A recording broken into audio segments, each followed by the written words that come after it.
네, 안녕하세요. 중앙대 Good morning. 이정희 교수입니다. I'm Professor Chung-Hee Lee from Chung-Ang University. 20년도 한반도 Thank you very much for coming to the KGFP 2022. In this auspicious occasion, my institute and the Institute for Korea Security and Unification are co-hosting this session. This is a great honor for me.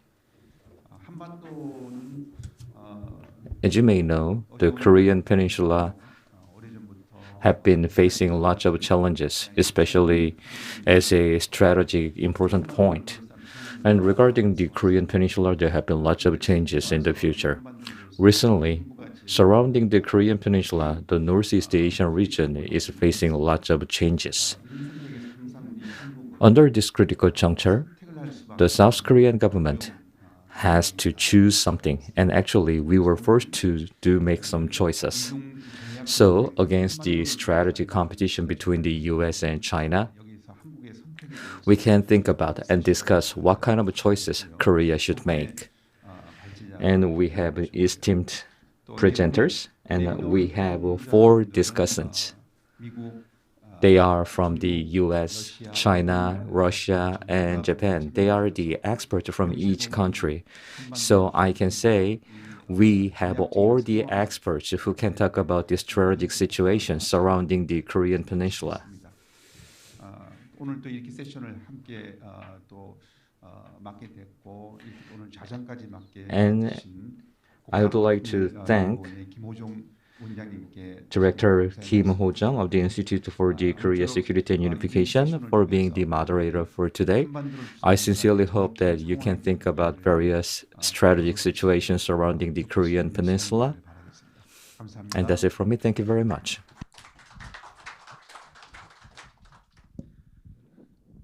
자, 이정희 소장님 인사말 감사합니다. Thank you very much for your kind words. 발제자와 토론자를 소개하겠습니다. Then I would like to introduce the presenters and panelists.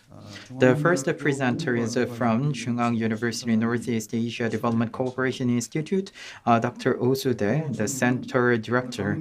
Dr. Oh will talk about the hegemony competition of the Korean Peninsula. And the second presenter is from the Institute for Korea Security and Unification, is the senior researcher. 윤 목사님은 그 사이버 공간에 있어요. Dr. Yoon will talk about the U.S.-China competition on the cyberspace and Korea. 이두 가지 발제에 대한 And then 토론자는 the first panel discussant 국제 공공 행정연구원 is from Institute for Global Public Affairs in the USA, President Joseph Hwang. 현재 대만 국방대학교 겸임 교수로 계시고 And currently he is a professor as well in a War University in Taiwan, and he is an expert in the cyberspace policy. And the second discussant is from Liaoning National University at Institute of Northeast Asia Studies, and he is also visiting professor in Stanford University and Seoul National University, and he is the deputy director in economy and policy, and he is an expert in Korean Peninsula issue, including the economy and policies. 제3토론자 And the third discussant 동경대학교 is from the University of Tokyo, 타다시 Professor Kimiya Tadashi. 동경대 법대를 졸업하고 He graduated law school at Tokyo University, and at Korea University he also received a doctorate degree in Korea University, and he also is a director in the research institute, and he also published a book related to the Korea-Japan relations and published many papers. 토론자는 And the fourth discussant is from Vladivostok State University of Economics and Service, Professor Chun Myung-soo. LG 상사 GS 건설 In LG and GS, 교수가 초대 지사장을 역임하셨고 He was the first head officer in each country, and after receiving his doctorate degree, he is now teaching students. And in Korea, for the local governments and companies, he is supporting them to advance to Russian area. 이제 발제자와 토론자 So I introduced the 이 발제와 토론자 panelists 시간 and 90분 presenters, and in total we have 90 minutes for panel discussion and presentations. So I will give 15 minutes for each presentation and 5 minutes for discussion. Then we'll have the final discussion for 10 minutes. We don't have enough time, so panelists and presenters, please keep your time. Then 수대 박사님의 I would like to turn to Dr. Oh. He will talk about the hegemony competition of power countries. 이야기했습니다. 저 오수대 박사입니다. 오늘 Thank you very much for the introduction. Today I'm going to tell you about the hegemonic competition surrounding the Korean Peninsula and the response from the Korean Peninsula. Based on the history lesson, I'm going to tell you what kind of response South Korea should make to the rivalry between China and US. This is the agenda for today, geopolitical characteristics and the lesson learned from the Ming-Qing and the Qing-Japanese War. And the third one is the South Korea and North Korea response to the US-China rivalry. Let me tell you about geopolitical aspects. As you know, Korean Peninsula is a really strategically important location where oceanic powers and the continental powers are intersecting, and there is an intersection of the natural interest. So Korean Peninsula has been the stage for the hegemonic competition in the past. For the US, it's a front line to contain China, and for China, it's more like a buffer zone against the US. Under these circumstances, the strategic value of the Korean Peninsula is going up. Let me tell you of some of these hegemonic competition surrounding Korean Peninsula. Of course, China and US rivalry is really important. That is what we are facing right now. There is a rise of the new power, and Korea and the Korean Peninsula had to make a choice. So I would like to tell you about the historic lessons. In the 17th century, there was a competition between Ming and Qing. In the 19th century, there was a competition between Japan and Qing. Right now, we have the rivalry between China and US. Let's go back to the 17th century. There is a competition between Ming and Qing. The Ming was a dominant power. Qing was a rising force. And there was a hegemonic competition between Ming and Qing. There has been a 26-year-long, and Qing eventually won the war. And Qing became the new power. However, on the Korean Peninsula, there was a Joseon dynasty. There was a fraction among the leaders. King Kwang-hae took the neutral approach. However, the King In-jo took the pro-Ming approach, and because of that, there were invasions from the Qing dynasty. In the 19th century, there was a competition between Qing and Japan. Japan was the rising force in the war between the Qing and Japan. Japan won the war, and now Japan has become one of the dominant force on the Korean Peninsula. And Joseon, the leadership was divided, and they were not able to understand the international trend. They were too much dependent on the international forces rather than defending themselves. Now let me tell you about the US-China rivalry and the response from the two Koreas. What is the background of the rivalry between US and China? The China is rising, and the US is concerned, and they are making a response. In 2010, China became the second largest economy. The Obama administration now started the pivot to Asia.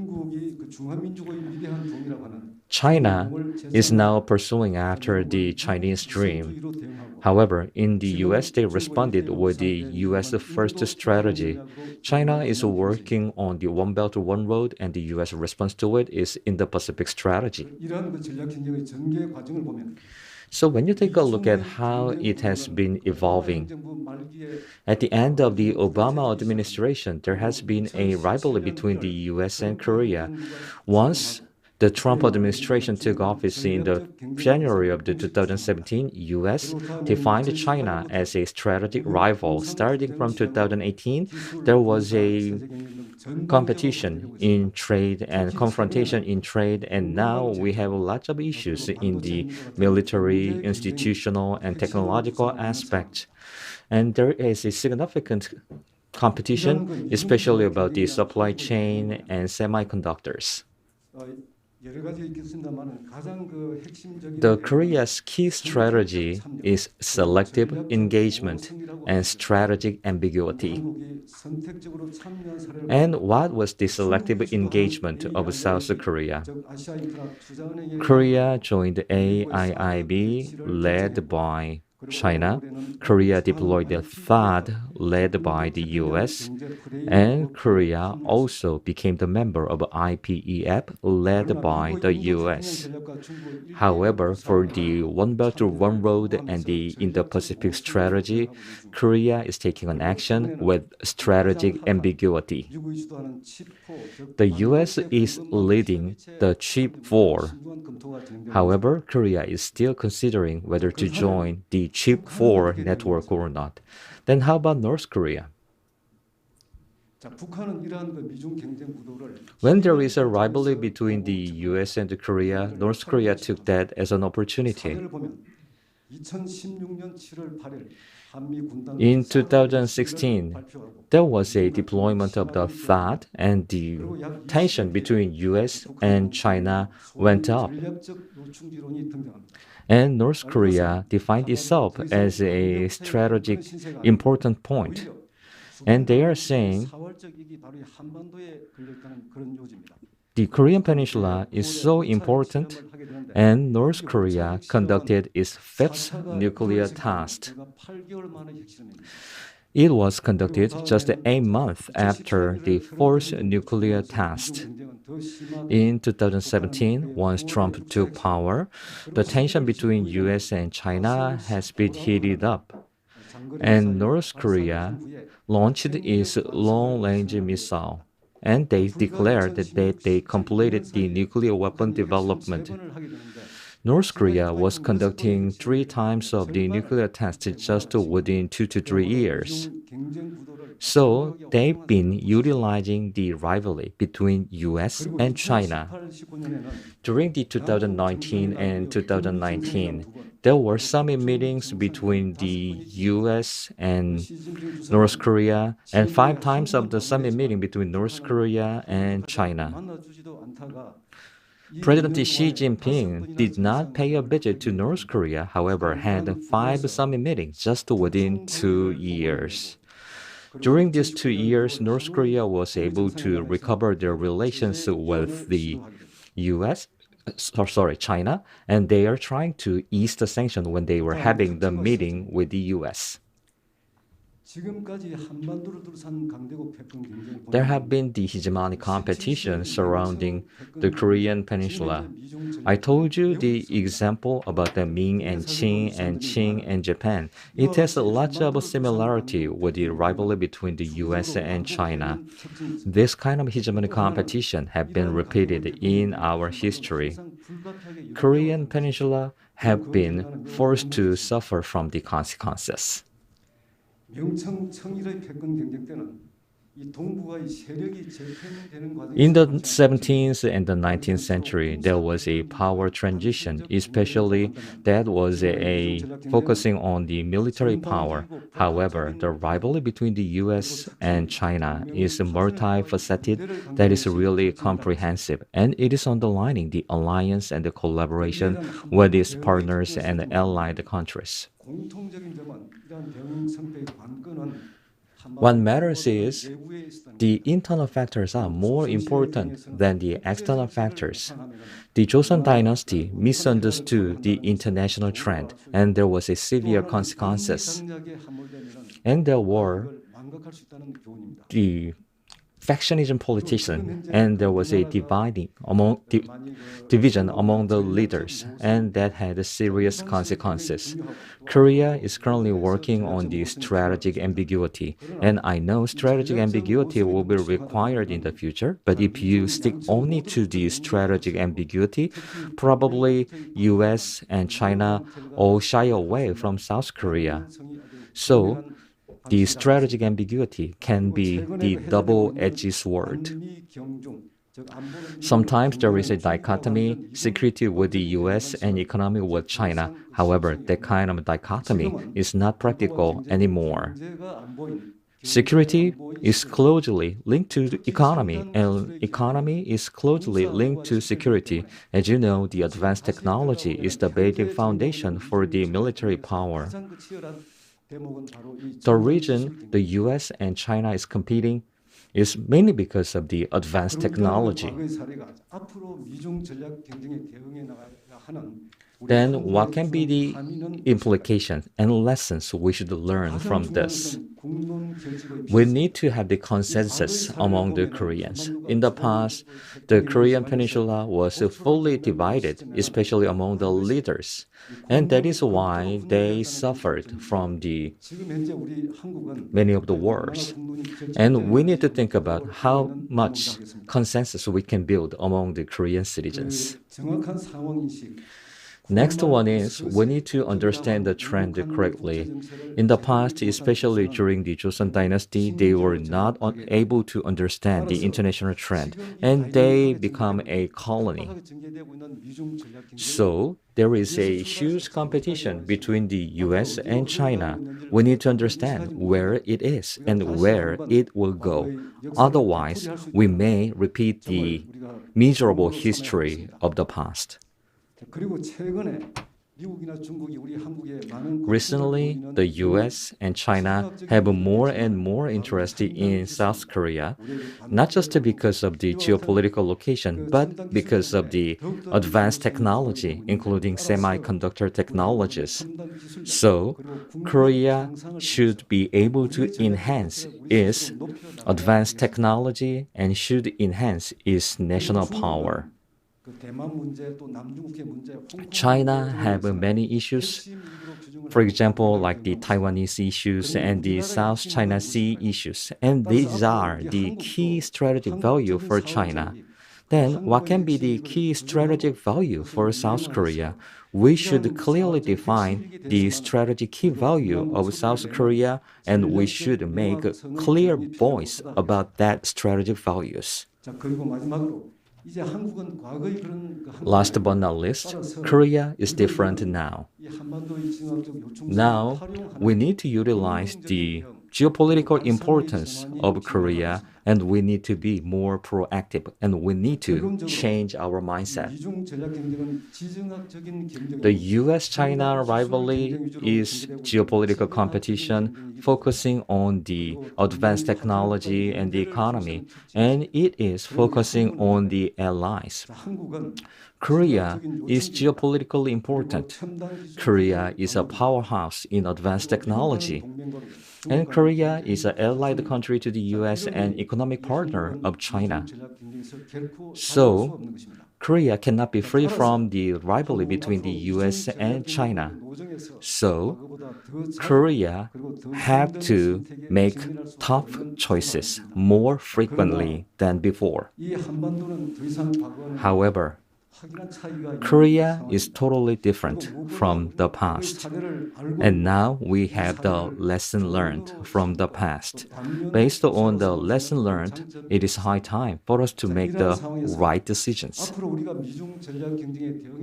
So, in our response to the US-China rivalry, there can be 3 keywords I would like to underline. The first one is consensus. I told you about the consensus. When there is a strategic value, we should make a unilateral approach. Everybody should make a same voice. 지금 현재 The second 진행되고 one 있는 is 경쟁은 preparedness. 실체가 드러나고 있고 Now we can understand what is the core of the rivalry between the two countries. It can be prolonged and it can be really complicated and comprehensive. So we need to make preparation for the future. Of course, we should be able to understand what is currently going on, but based on that, we should be prepared for the future 최대한 그 국익을 도모할 수 있는 so that we can pursue our national interest.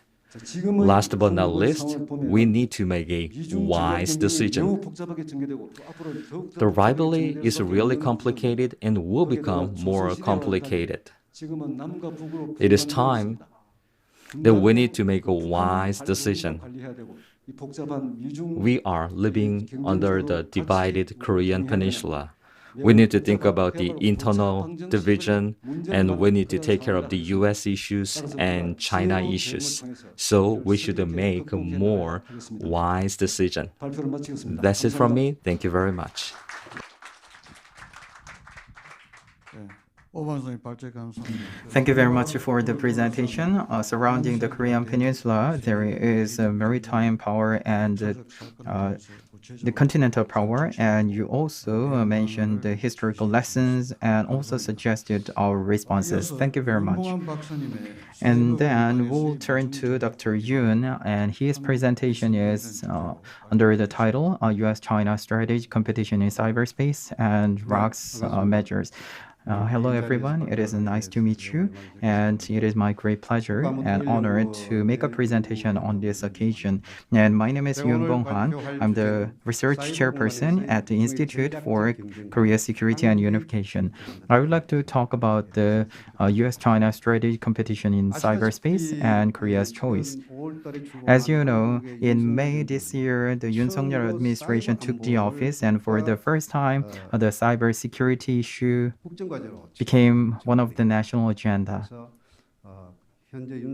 So for now, there is high expectation toward the Yoon's government. Against this background, this is the order of the presentation. First, I would like to touch upon the characteristics of cybersecurity, and I would like to also compare the cyber strategy of the US and China. And third, based on that, I would like to also talk about the current competition between the US and China. And in this situation, we also need to look into the cybersecurity environment of Korea. And last but not least, I would like to now talk about the future direction of Korea. First, I would like to touch upon the characteristics of cybersecurity. The Fourth Industrial Revolution is ongoing. As a result, the cyberspace is now having the super connectivity, super convergence, and super intelligence. In this situation, the main players of cyberspace is different from the past. In the past, the state was the main player, but now individuals and groups and countries, states became the main players. In this regard, individuals are receiving the attack in the cyberspace, and that can be amplified to the state level. And in major countries, now cyberspace became the place for hegemony competition. And this is once again changing the global order and paradigm.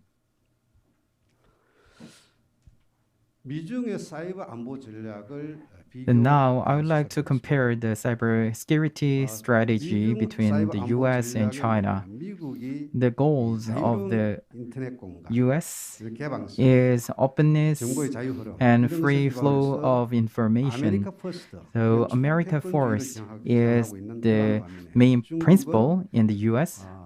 Compared to this, in China, in 2020, it proclaimed the technological rise, and it is now trying to become the global hegemonic country. As a result, now we can see the strategic goals, and these goals are promoted based on the system. In the US, private sector is having autonomy, and state-sponsored approach is now being taken.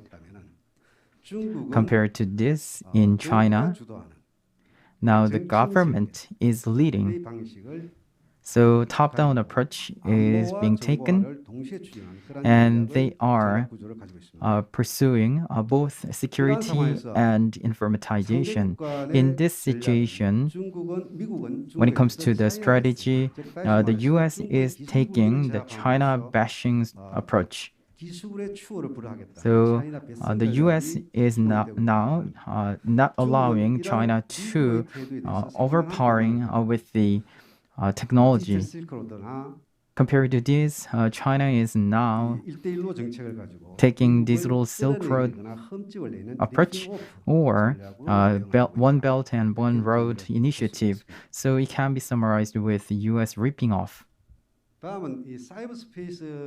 Next, I would like to tell you the different definitions of cyberspace in the US and China. As I mentioned before, the internet space or cyberspace in the US, it can be characterized with the freedom and free flow of information and openness. On the contrary, China is now taking the cyber sovereignty approach. So the basic direction is different between the US and China.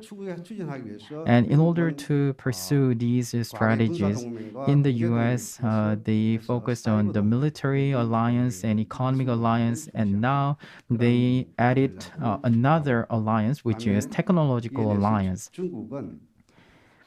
On the contrary, in China, they are establishing the Shanghai Cooperation Organization, BRICS, and ASEAN. And along with these allies, they are pursuing cooperation so that they can move away from the influence of the US. In the cyberspace, they have different threats. In the US, they think that there are state-sponsored attacks coming from China and Russia, and they have huge concern over this. Based on this state-sponsored attack, there might be cyber espionage. And for the benefit of their people and their assets, there might be proportional responses, and even the physical force can be mobilized. And decoupling is now pushed through the digital alliance and technological alliance. Compared to this, China believes that the US is the country that is doing most cyber espionage activities. So, technological alliance is now used, and their data and their technologies are now being protected with Golden Shield projects. And they can also mobilize military forces as well. And these are in line with the leadership as well. President Biden said that if we end up in war, a real shooting war with a major power, it's going to be as a consequence of cyber breach and cyber breach of great consequence. And it's increasing exponentially the capabilities. So when there is a cyber war, it can be continued with a physical war, and there might be consequences. So each country needs to enhance their capability in the cyberspace, and many countries are making efforts for that. Against this, President Xi also made a comment. By 2018, he said that we need to hide our strength and bide your time. However, in 2019, he proclaimed the Chinese century or the rise of China to compete with the US. And President Xi said that there is no country that can infringe our sovereignty. The people of China needs to be able to respond to these actions, and we will stop all the infringement. That was the momentum where the China is starting to compete with the US. Then I would like to look into the cybersecurity competition in each sector. The first one is the cyber sovereignty. In the US, it is part of the military sovereignty. In 2015, after Army, Navy, Air Force, and space, now cyberspace became the fifth territory. So it is part of the military territory. However, in China, as we saw in the previous slide, it is part of the physical territory based on the Westphalian Agreement. So cyberspace is not an exception. In this sense, the US is now taking a multi-stakeholderism. So without any intervention of the government, there should be free internet. However, in China, there is a state control over the internet. So China is now pursuing intergovernmentalism. In this sense, there are different responses. In the military senses, when it comes to the infringement, there will be a proportional retaliation in the US, and the US is even saying that they will also take military actions. And China is now taking military responses, and it is also stipulated in laws. In China, it tries to protect its benefit and safety of the people, and it is competing with the US. Next topic is technological hegemony. There are fourth industrial revolution related technologies. And now these technologies are changing the paradigm. So technological hegemony is very important factor. And in the US, they want to maintain its superiority in technology. So it is taking tough on China strategy. And against this, by 2050, China is trying to catch up with the US. That's why it is pursuing the Made in China 2025. And it is also trying to build very strong country by modernizing its socialism. Then how they compete with each other? In the US, they are pursuing technical decoupling, so it is not allowing China to catch up with its own technology, and it is strengthening its technological alliance. On the contrary, in China,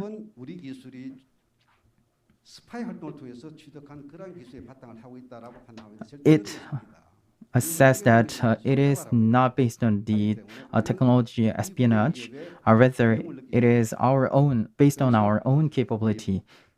So we don't want to have a war, and we are not afraid of the war, but if it is necessary, China will engage in wars,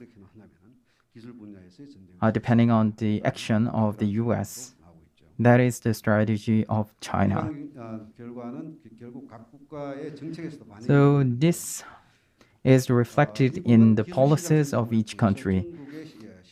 In the US, It is trying to dominate the market by enhancing the laws against espionage, 제어를 하고 있습니다. and it is trying to maintain its technological hegemony. 2025라든지 디지털 실크 On the contrary, China is now implementing Made in China 2025 and Digital Silk Road policies.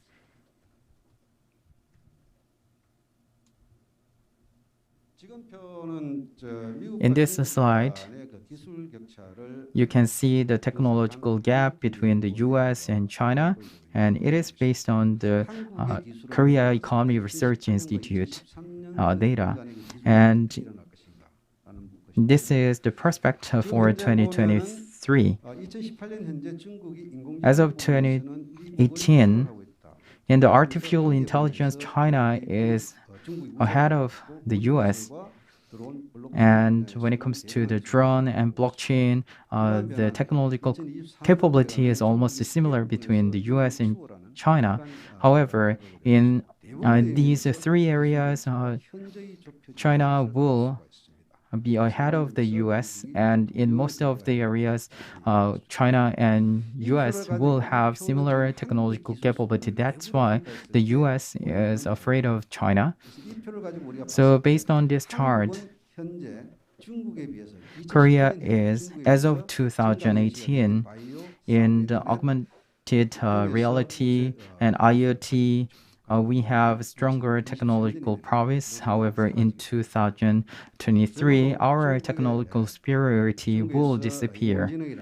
So when it comes to the artificial intelligence, computing technology, drone, 3D printing, in all these areas, 뒤처지는 그런 상황이 됩니다. will lag behind China, and 뒤떨어지는 그런 상황을 보여줍니다. in other areas, we will be similar with China, or we will lag behind.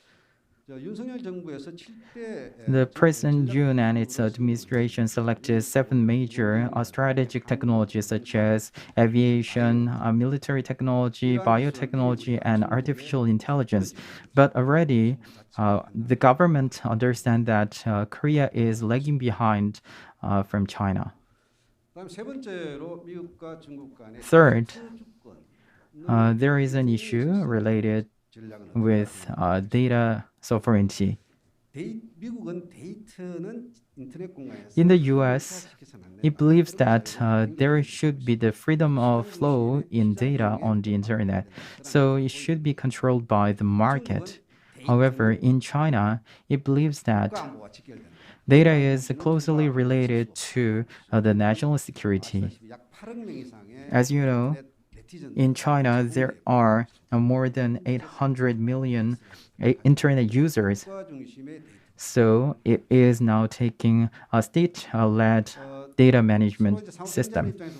And when it comes to the competition between the two, the US is against the Chinese policy. However, in 2014, as you know, there was a former NSA worker, Snowden's case.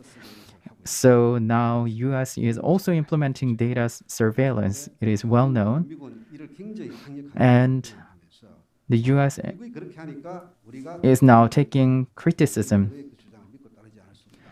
And China says that, and that's why we cannot believe you.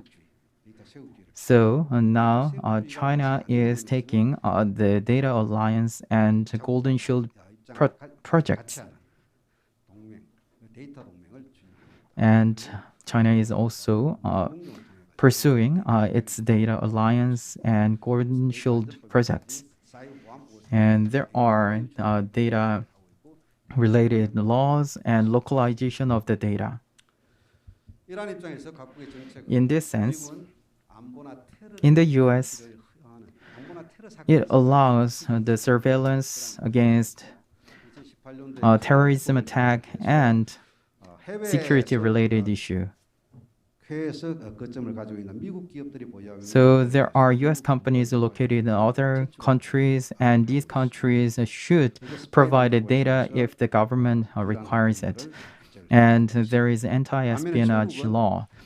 On the contrary, China is now pursuing the data localization policy, and it does not allow the export of data to other countries. In this situation, there are conflicts between the US and China. Then let's take a look at the cybersecurity environment in Korea. As you know, we have the highest speed of the internet. It is the second largest penetration in OECD, and internet usage is 96.5%, which is number one in the world. The internet space, there are some taken spaces. We usually say that this is imbalanced and unleveled playing field. Our content market is number 5 in the world. However, local sourced content is not much because there are IT giants advanced to Korea, and they do not have their server in Korea while providing their services, and they do not pay the tax to Korean government, and they do not pay any usage fee. So I call this as a tax dots. Google and overseas IT companies take the benefit because we cannot have the data as they have the server in other countries. And Naver, one of the top IT companies in Korea, has only 1.8% of the market share. Even though the situation is like this, still these IT giants from other countries do not pay the tax to the Korean government. And we are lagging behind in technology development for security. So Korea is known as the playing ground for hackers. We don't have the system that can ensure the data sovereignty. So there is a jurisdiction issue. And as I mentioned before, in 2023, we'll lose our power for the advanced countries. Of course, when it comes to the IoT, the Internet of Things, we have the prowess in the world. However, when it comes to other technologies, we have been caught up with other countries. And the government announced its security plan. However, it has not been implemented yet. So they only talked, but they didn't implement any actions. Against this background, let's take a look at the cybersecurity environment in Korea. First, let's take a look at the US. It is a cybersecurity ally. Our friendly country, not the ally. In cyberspace and cybersecurity area, we had an agreement for cooperation in May this year. However, still in the cybersecurity area, Korea is only friendly country, not the ally. And Australia and Japan became the ally for the cybersecurity with the US. However, Korea is not a part of the alliance. And as previous speaker said, there is an Indo-Pacific strategy, and AUKUS quote, "We are not participating in these cooperation because of this, we have the gap in cybersecurity." And when it comes to China, we see China as the biggest trade partner. However, when it comes to the cyber attack, about 60% of the cyber attacks are originated from China. Politically and ideologically, China is closer with North Korea, while we have closer relations when it comes to economy. So China is now serving as the hub for the cyber attack of North Korea. 광주라든지 이러한 지역에서 In many areas in China, 에이전트들이 있어는 there are North Korea agents, and we can identify the attacking IP addresses. 러시아 이란 And there is a Shanghai Cooperation Organization and BRICS and Russia.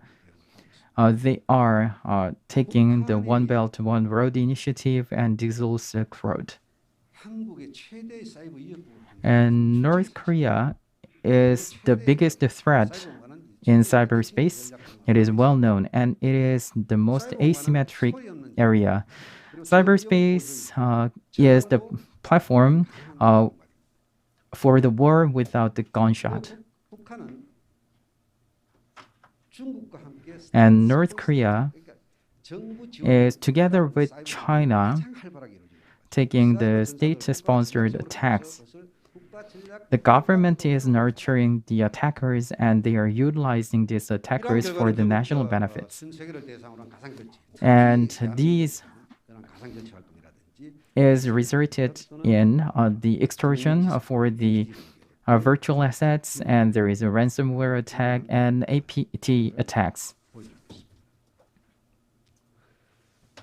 우리나라는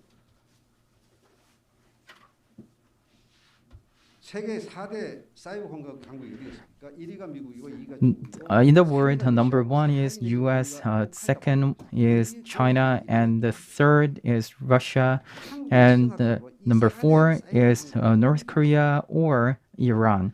So Korea is surrounded by these top four cyber countries. And Korea's prowess is 비대칭 공간이 number 11. So this is asymmetric space, and we are surrounded by these top four. So Korea's cyberspace is became the war theater. 물리적 공간에서 나타난 이 전략적 미중 간의 전략적 And between the US and China, there is a strategic competition, 한미 동맹의 강화 and China is now 대해서 수시로 협박하고 견제를 해요. taking blackmail approach 그래서 about the 우리나라는 US-Korea 국제 상황에 alliance. 적극적으로 대응할 수 있는 So we need to respond to this situation. However, the institutional system is not ready. 그러한 부분들이 우리의 So these 환경에 대한 are the reality 못하게 막는 of the cybersecurity environment, and these are the hurdles for us to respond well.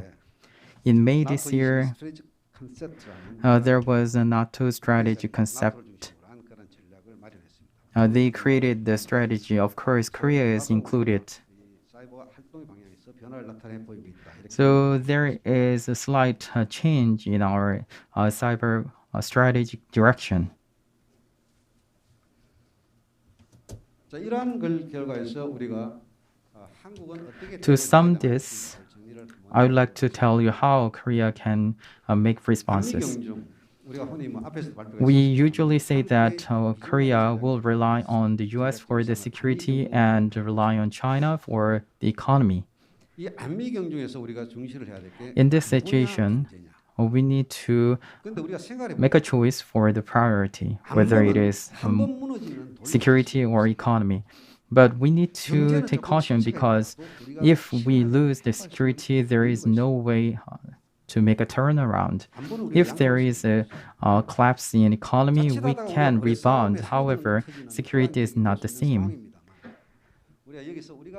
So in this situation, we need to establish wise strategy.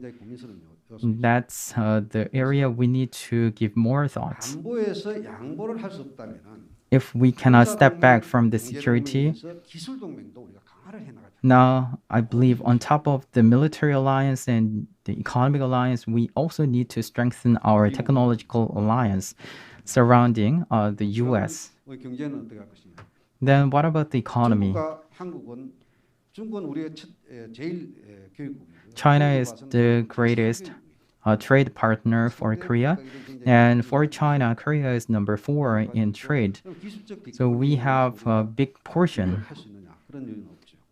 Can we decouple from Chinese economy? We cannot do that. 그 기술 동맹이라든지 안보 동맹. So when it comes to the security alliance or technological alliance, we need to have the right point where we do not do any harm to the Chinese economy.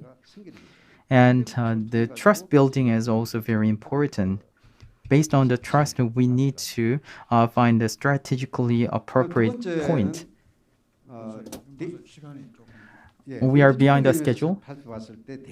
Second, 데이터에 대한 우리가 주권을 we need to have the data sovereignty. So we need to ensure that we have the taxation rights and the jurisdiction rights. IT 기업들에 대한 그런 규제를 강화하는 법 제도를 In this sense, we need to have the rules and laws to regulate the global IT giants. And 우리가 같은 입장에 since we have small population, we need to join our forces with other countries so that we can have a cyber 그다음에 우리가 이제 alliance. 기술 Third, 기술을 선도 we have advanced technologies. By enhancing our advanced technologies, we need to maintain our technological hegemony. 기술을 선도하는 사람이 The technological leaders 선도하는 그런 상황이 되고 있습니다. will have the competitiveness. 기술 선도해 나가겠다. So we need to maintain our technological leadership, and we also need to foster our experts and improve our laws and regulations. In China, there are some say that more than 100,000 or even 1 million cyber soldiers. However, in Korea, we have about 1,000 experts in cyberspace. So we need to foster the experts, and laws and regulations should be improved. We are not the member of the Budapest Agreement because our standard is subpar from the standard of Budapest consent. So we are not the observer country. But our political leaders say that we will participate in the Budapest Agreement. Now, in the 시간이 조금 당사자 간의 통합과 Dr. Yoon, we don't have time. 금지시키겠다. Now, the political leaders 그다음에 민간 부분의 중요성이 say that we need to regulate the recording of the phone calls among individuals. And fifth, private sector is taking 80% of the network, and all new information and data are coming from the private sector. So I believe the private sector should be the main player in the cyberspace, and we also need to enhance our cooperation in the international area. These responses, there are many responses and many people can talk about this. But in my opinion, the most important thing is having the policy and whether there is a willingness to implement the policies. Without the willingness and commitment of the government, we will lose the opportunity and we'll regret that. This is the end of the presentation. Thank you very much. 발제 잘 들었습니다. Thank you very much, Dr. Yoon. That is an interesting and critical topic. We were a bit overdue, 가치가 있다고 생각합니다. and I believe that was worth spending time on his presentations. 토론이 있겠습니다. And now it's time for the discussion. 토론 상대방을 진행해서 And please 질의 후면 clearly identify to whom your question is going, 진행이 효율적으로 될 것 같습니다. so that we can have a more efficient panel discussion. From the US, we have Mr. Joseph Huang. Now the floor is yours. 조광 원장님. Dr. Huang. Okay, thank you.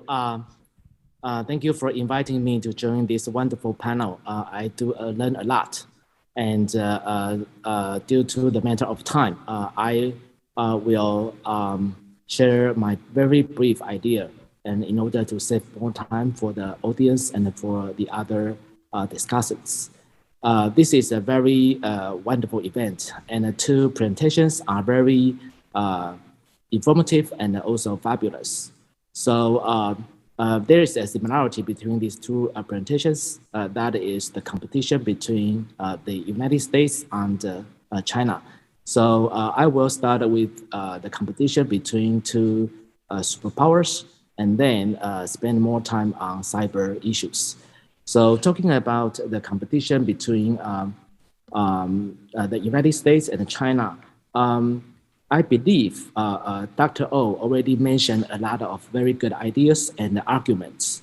So in order to echo Dr. O's argument, I would like to talk about the terms of strategic ambiguity and strategic clarity. From what I understand, these two terms actually have been invented for the purpose of American domestic politics rather than international ones. But somehow these two terms has been borrowed and used by not only China, but also Taiwan or other Asian countries in order to fit into their own interest, fairly speaking. So, but if we understand strategic ambiguity and strategic clarity especially for American domestic politics in order to win the campaign, especially for a Democratic Party.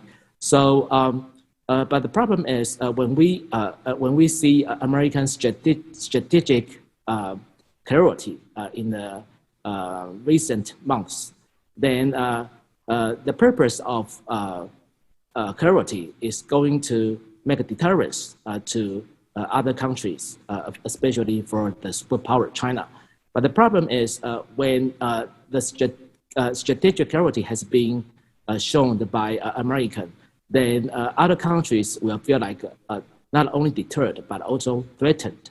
So on the one hand, it's going to pursue deterrence, but on the other hand, that might make some problems.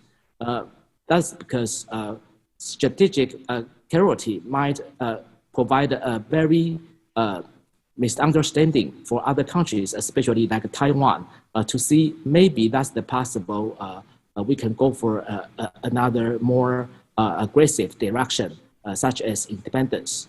Then in that sense, that will make China to see, okay, then we have no choice but to take over Taiwan by force. So American government realized this kind of like awkward situation when talking about strategic clarity. Then that's why the relations between China, Taiwan, and the States become very, I would say, it's kind of like awkward and also very tensed. In summary, talking about the competition between these two superpowers, I would like to offer another idea that is strategic balance. I believe these two superpowers, their strategic thinkings are very different to one another, as Dr. O already mentioned. So I don't have to spend time on it. But the problem is when these two superpowers are so different to one another, how they can make a strategic balance in order to make a peaceful international arena for this world. So I think that's a good also research direction to talk about a strategic balance between these two superpowers. I would have 3 pillars to support this balance. The first one is domestic trend, not only in the States, but also in China. The other one is consensus. As Dr. O already mentions, I believe we do need to have a consensus between these two superpowers. Other than these 2 pillars, I think the third pillar is we needed to have more cooperation by non-state actors in order to dilute these state powers and also to make the arena more peacefully. I would like to jump into cyber issues as an example. When we talk about cyber issues, I think that's a massive topic actually. So it's not easy to say anything in few minutes. But in general, I would like to see cyberspace is a very important potential battleground from one generation to another, no matter we like it or not. So for sure, cybersecurity, when we talk about cybersecurity, is to deal with conflicts. Academically speaking, I believe there are three major conflicts in the world. The first one is war, the second one is crime, but the third one is terrorism. They are all defined by different actors. So when we have a crime situation, we will go for a policeman. But if we have a war situation, we will go for soldiers and states. We lost our wallet on the street. We don't to see a DOD. We to see police station. But the problem is when we go for these three major conflicts in cyberspace, the boundaries between them are disappeared. So the problem is when we're talking about cyberspace, I would say we lack of rules. We lack of rules, especially rules of engagement. So I would like to offer another security, that's maritime security. So there is a similarity between cybersecurity and maritime security, such as no clear boundaries, and also that's why by the end, I would like to propose an argument that's to build up the equivalence between geographical world and the virtual world, cyberspace, so that we are able to borrow some very mature strategies in the geographical world into the virtual world, cyberspace.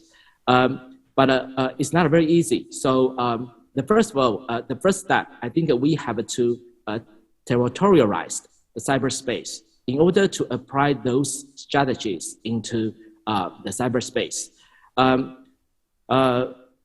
would like to talk about cyber sovereignty in China. I would say cyber sovereignty, honestly, is not a very good word because it's all talking about governing rules and monitoring. But on the other hand, I think cyber sovereignty is not only about the rules, but also about share the responsibility to maintain the security issues in cyberspace. So when we talk about the territorialization in cyberspace, I think that's more or less to talk about how we can build up a territory in cyberspace in order to claim so-called sovereignty. So I wouldn't say sovereignty is a bad thing. But I would say when we talk about sovereignty, we need to think about not only power, but also responsibility. So I would like to encourage those international actors because unfortunately, when we talk about cyberspace, we have to go back to the system of state actors in this international arena to deal with those security issues in this virtual cyberspace. So as a state actor, I feel like we needed to build up a so-called robust cooperation. So I would like to echo Dr. Yong talking about cooperation, especially for international strategic partners in order to share the responsibility of cybersecurity maintenance. I think I kind of run out of time. So that's for myself. Thank you very much.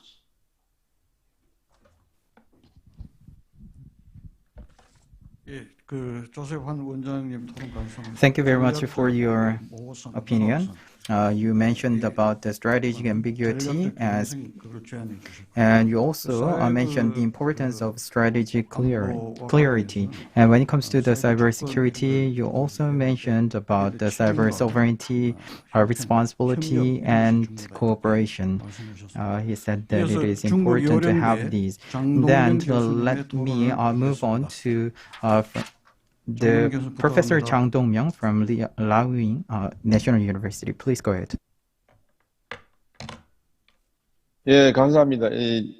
Thank you very much. 좋은 포럼하고 세션 참석해서 Thank you very much for inviting me, and it is my great honor to be part of this forum. And I listened to the presentations from professors, and I agree with some parts, and personally, 생각은 좀 다른 것 같습니다. 역시 For some parts, I have 문제에 different 대한 시각이 ideas. 아마 틀린 So 것 I believe we have different perspectives. 여기에서 이제 사이버 공간이라는 건 사실 중국에서 When it comes to the 이제도 cyberspace, 주권을 주장하는 건 사실입니다. it is true that China is claiming its cyber sovereignty.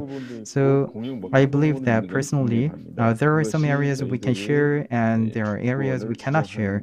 That's why 한 포인트라고 now 말씀드립니다. China is proclaiming its cyber sovereignty. 제가 이제 질문을 드리자면 And I would like to ask a question. 이 한국 시각에서 From the perspective of 사이버 Korea, 공간을 사실 한국이 이 사이버라든가 이 as a matter of 인터넷이라든가 fact, 상당히 when it comes to cyberspace and the internet, Korea is a very advanced country. 한국에 다니면서 Since 1990s, 은상을 I visited 남겼고, South Korea many times and 제 질문은 I was 이 very 사이버 impressed. 공간에서 한국은 So 어떠한 my question is, 이제 교수님 지적해 주신 어떠한 이 정부 차원에서 뭐가 from the government level, 정책을 세우는 의향이 있는지 I would like to 아니면 know 그냥 whether there is any 국내 specific policy implemented by the government 유지되고 or 중국하고 미국 사이에 이런 the 경쟁 government is 관계에서 trying 어떻게 to 균형을 maintain the current 잡을 수 situation 있느냐 하는 것이 사실 and 상당히 make a balance 어렵고 between the US and China. 그 어려운 Obviously, 선택이지만 this is very 어떠한 tough choice, 절차가 but 있는지 I would like to 교수님 know 개인적으로 what kind of 디테일 process is now ongoing. 아이디어가 있는지 그것을 이제 And do you 볼 수 have any specific 네, idea? 이상입니다. That's all. 그리고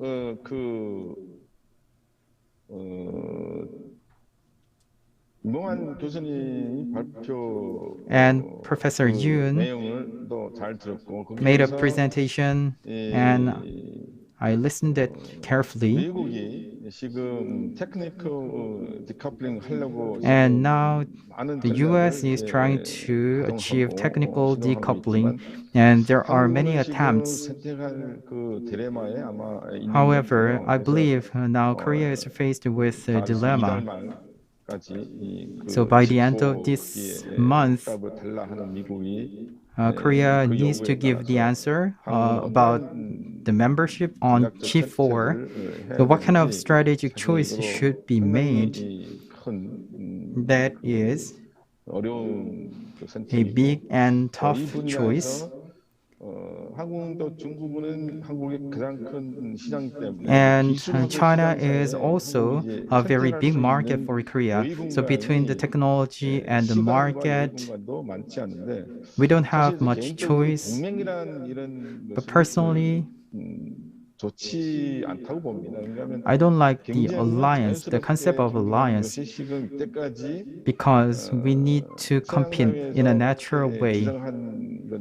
That was the main argument up until now in the West society. However, nowadays we can see the alliance and blocks, and there is a division between us and you. So I would like to ask your opinion as a professor, whether this is a technological Cold War and what is the solution for Korea. That's my question for you. And as I mentioned before, we already had similar occasions in the past on the Korean Peninsula between Korea and China. There was a Ming Dynasty and Qing Dynasty. And Ming and Qing were the richest country in the world. And from the Western society, they sent the troops. But nowadays, now we can see that the situation is very similar. So how can we avoid the repeated mistakes? So I would like to ask for your opinion. Thank you very much. 예, 장동민 교수님 토론 감사합니다. Professor Chung, thank you very 일본 much. 키미야 타다시 교수님의 토론을 듣겠습니다. And to Japan, Professor Kimiya Tadashi, please. 네, 그러십니까? Can you hear me? 예.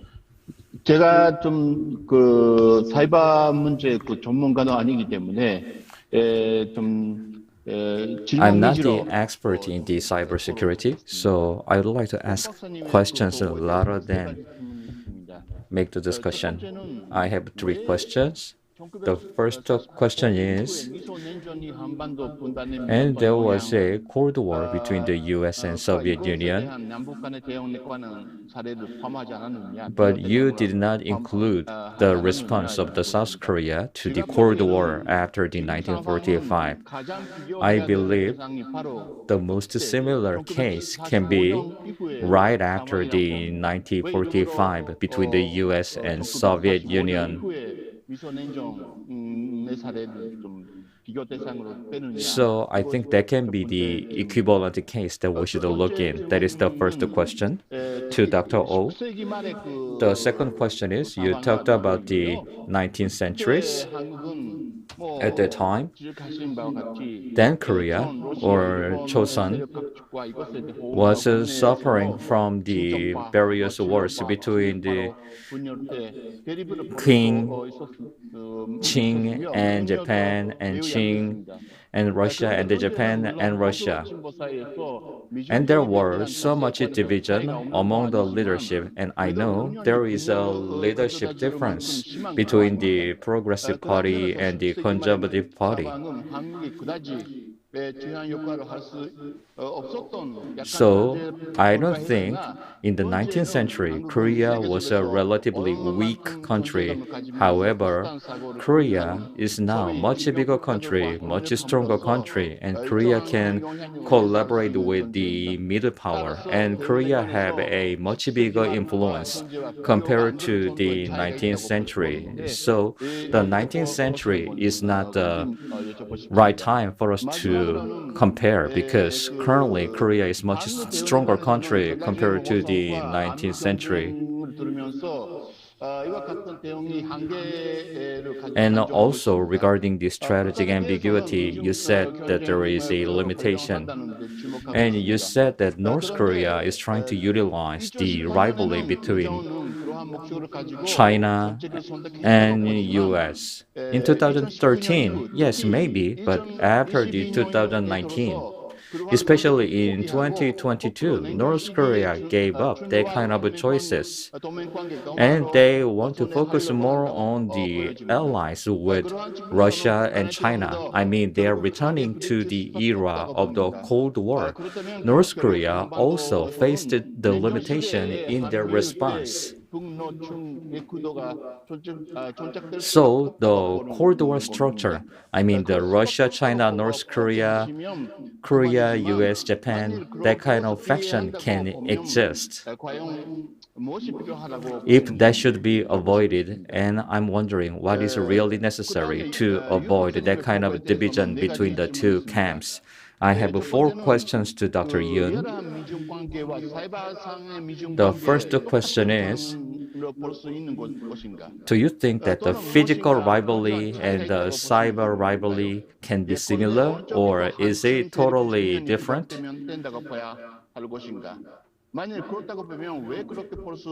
And in which case can be more meaningful to South Korea?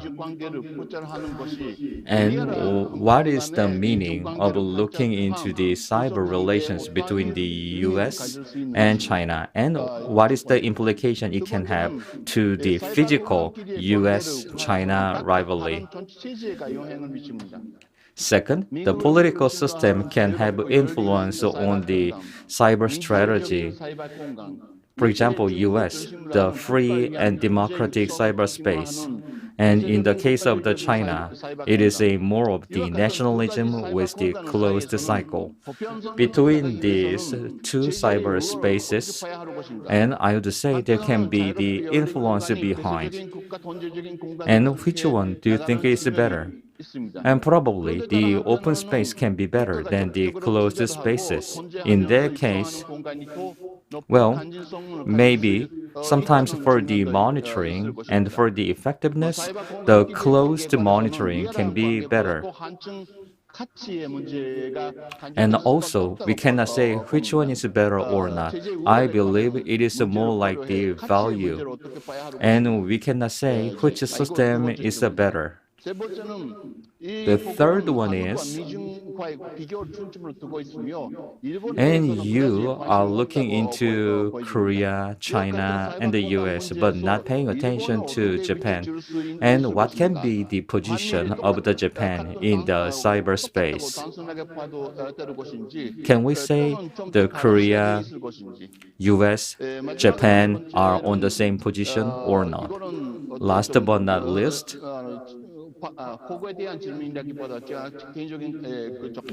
this is my personal question.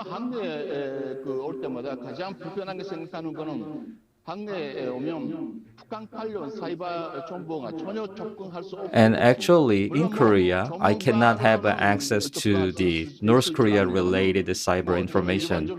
As a layperson, as a simple researcher, I cannot have access to the cyber information related to North Korea. Why? South Korea cannot give us access to the Rodong Sinmun or the Central News Agency. We cannot have access to those kind of information.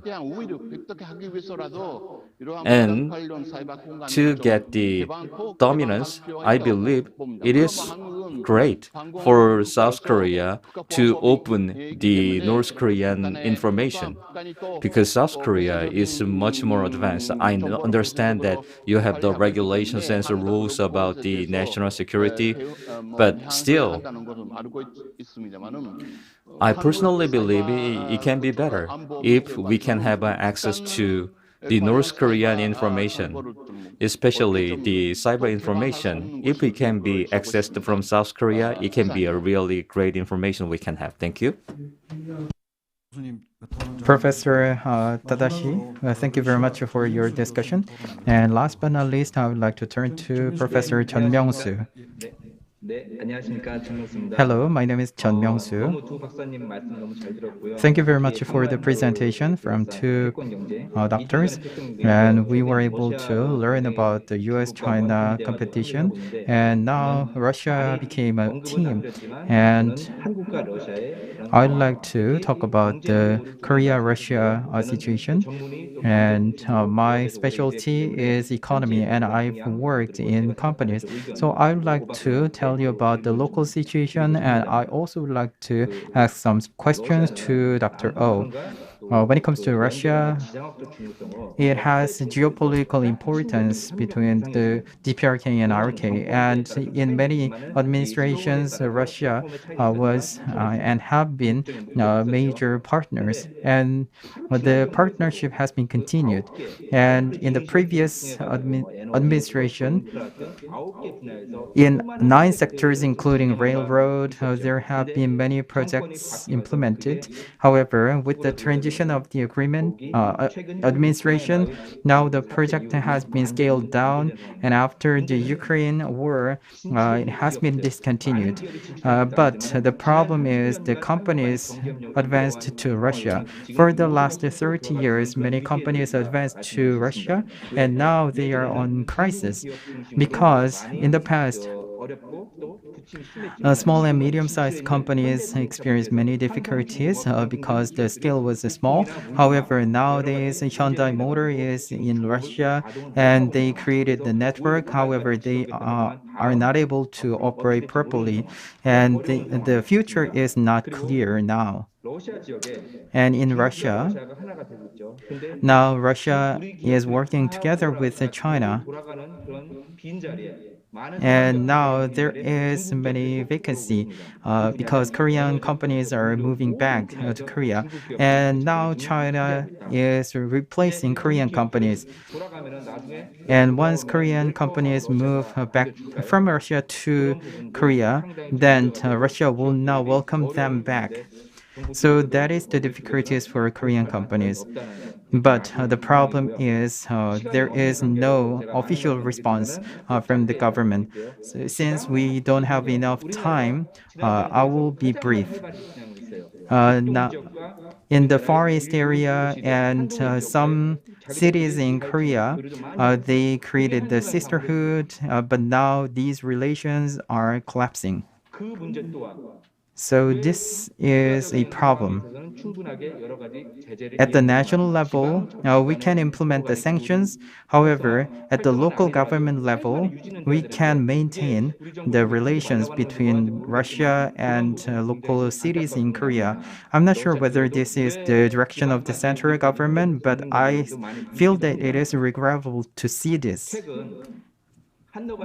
Recently, between Korea and Russia, there is some implications in economy.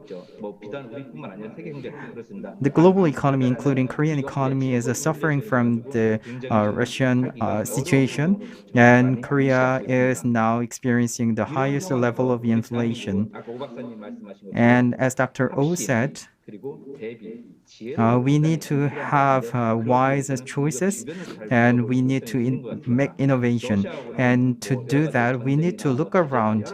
Russia is faced with war and sanctions, so there might be difficulties. However, still, in the Korean economy, Russia is taking large portion, and it is also very important player in the energy sector. We import many energy sources from Russia, and winter is coming. Then the inflation will go up once again because of the energy prices. So the weakened relations with Russia will also affect to the agriculture and food. For example, if we don't have the wheat, then the bread price will go up, and it will have the ripple effect. So Russia is now talking about LNG cluster, and Korea needs to use the LNG and hydrogen. And another important aspect is the North Pole route for the maritime navigation. Russia is a very important player in the North Pole area, and we need to have the maritime route. Otherwise, we need to take a detour. So the only route we can use is China and Southeast Asia. For the last 30 years, we established the economic partnership with Russia. So for now, close cooperation would be very difficult for us. However, in order to prepare for the situation after the war, we need to maintain the relations between the local governments and the cities and companies as well. At the local government level and companies level, we need to join efforts. Otherwise, after the war, we need to make effort to restore the relations. Then we will suffer more. And young people, especially those in 20s and teenagers, now they have negative perspective because the media coverage is very negative. So there are anti-Russia sentiment. They just accept the media coverage, so they think that Russia is a bad country. Then what should we say to those teenagers? After 5 years and 10 years, we need to work again with Russia. Then we need to convince these teenagers and those in 20s. So I believe now we need to have a wise approach.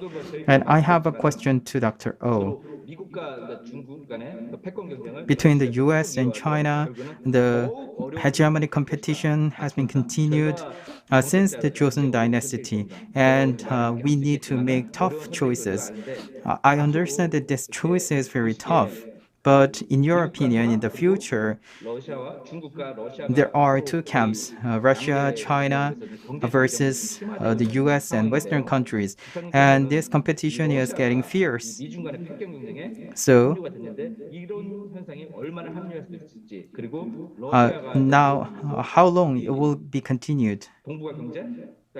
And in Northeast Asian economy and global economy, what kind of implication can we expect? And in the future, maybe next year or a year after that, war will be ended. Then we need to make preparation. Now we are discontinuing our relations, so I hope that the central government need to be wiser and think again.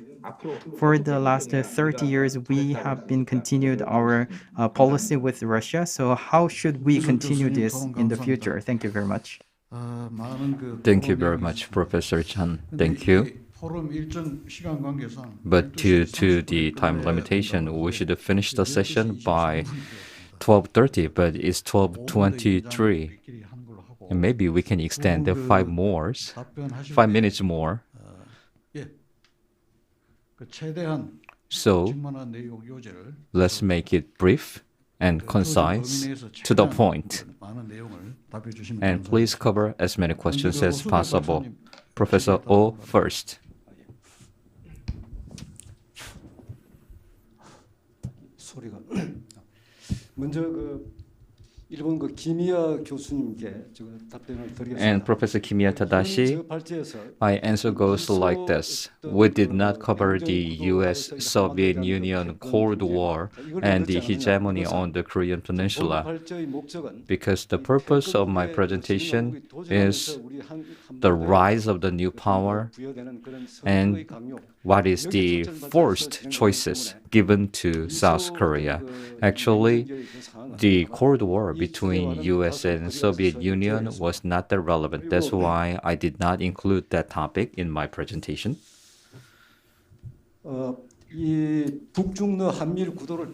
And you talked about the North Korea, China, Russia faction, US, Korea, Japan faction, how to avoid that. Economic development and the regime guarantee can be done by the US. If US cannot give the gateway, there cannot be any international investment towards North Korea. So the inter-Korean relations and North Korea and US relations can be the key to avoid that kind of defection between the two camps.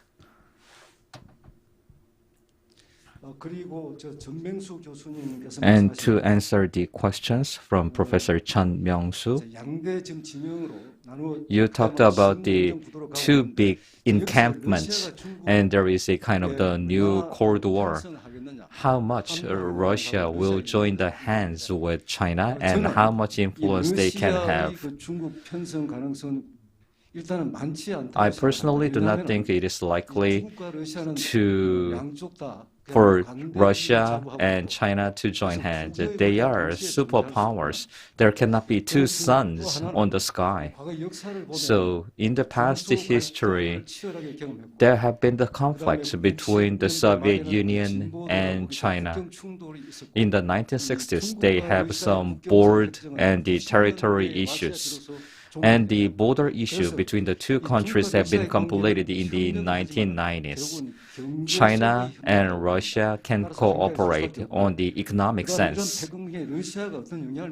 Russia might have some influence on the rivalry and the hegemony competition. Currently, the US and China rivalry is on the maritime spaces. However, if the power shift is on the continent, just like in the Great Game, probably Russia will have more influence. That's why we need to get prepared.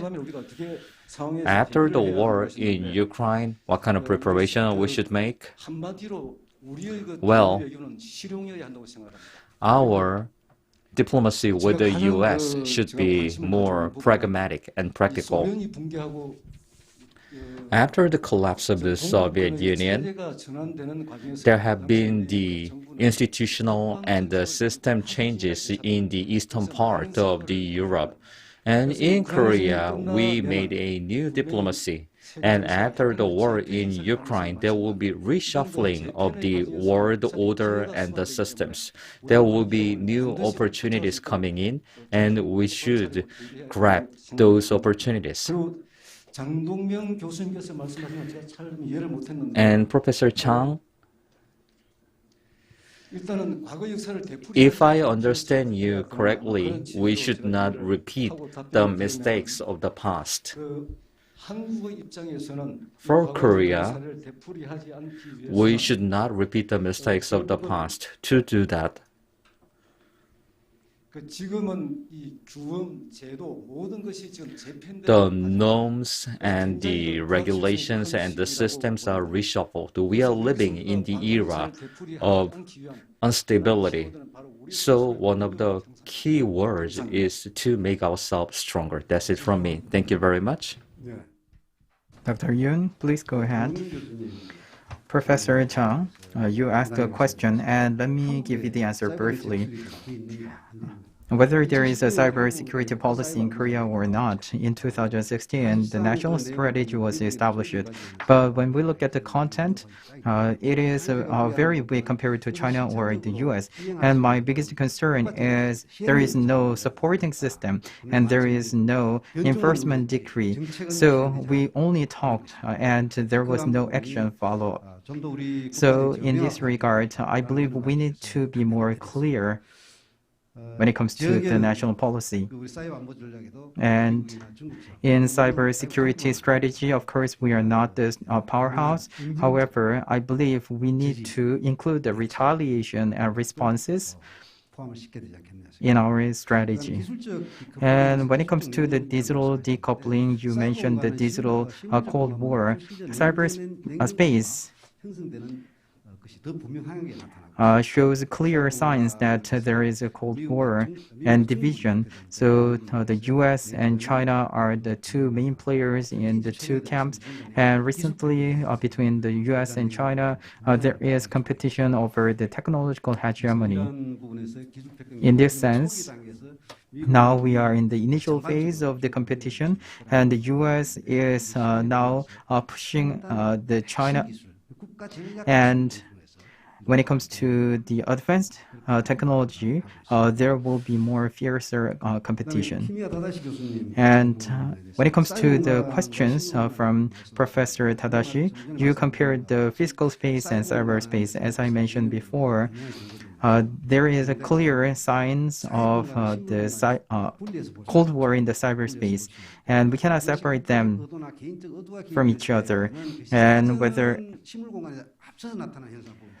cyberspace,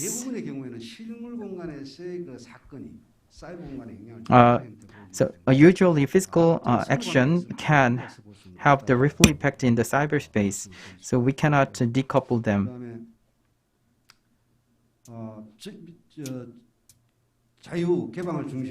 And the US values openness and freedom, and China is cherishing the state control. So how can we reach a consensus? I don't know well because this is related to the national policies, so I cannot give you the clear answer.